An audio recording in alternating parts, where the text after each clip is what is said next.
You're welcome to my channel. In today's video, I'm going to share with you how to prepare sardine bread at home. Delicious and beautiful sardine bread at home. This recipe is very easy and you can also do it for commercial purpose. Having said that, let's go straight to the video.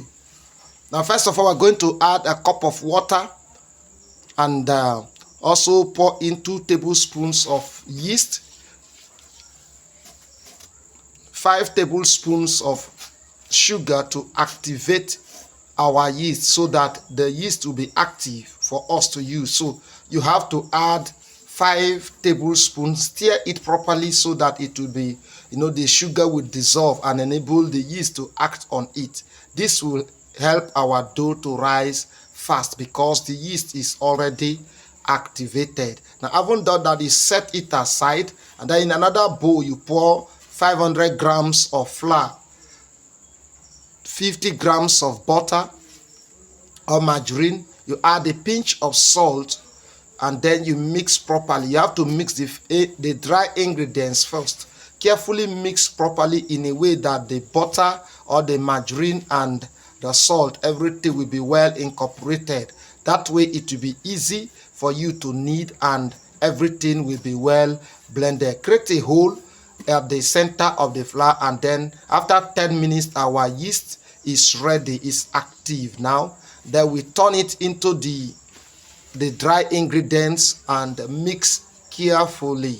You have to mix it very well to have the good consistency that you need, the quality of dough that you need. Now, I want you to know that this one is for my home use, so the dough may be rough. I don't mind because all I want is the deliciousness and not smoothness. And so, but if you are making it for commercial purpose, connect me and I will train you, give you a thorough training on how to turn this one to a business. Now, on another bowl, we have to prepare our sardine because we are preparing sardine bread.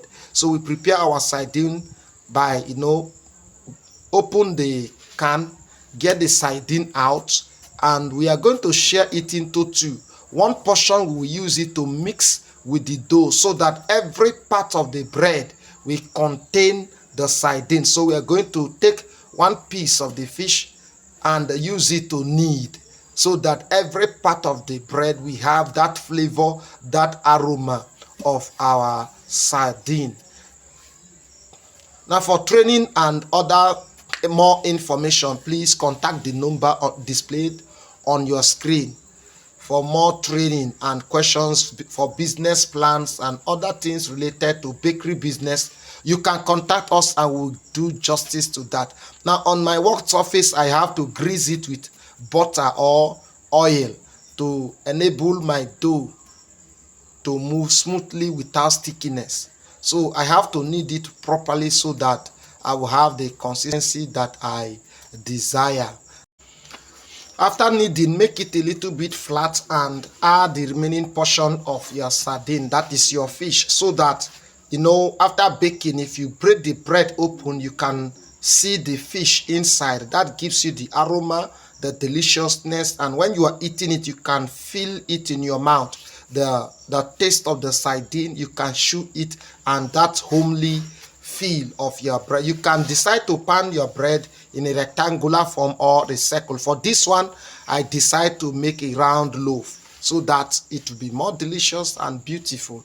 So I have to mold it round and put it in my pan. Meanwhile, my pan has been properly greased with butter. You can actually use oil or butter to grease or margarine to grease your pan.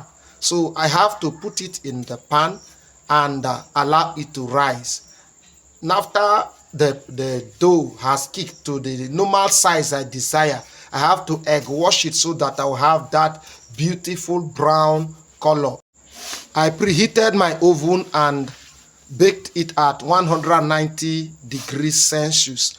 And after that, you see a beautiful loaf of bread. You can actually bake without egg washing, but I decide to egg wash mine. A few minutes later, our beautiful sardine bread is ready. Look at how beautiful it is, fluffy, and is going to be delicious. You can see how heavy good it is. Thank you for watching. Please don't forget to subscribe to my channels. Click on that notification bell. Don't forget to drop a like. It's very important. Comment and drop your own opinion. That way others will learn. Thank you for watching. See you in our next video. Bye bye.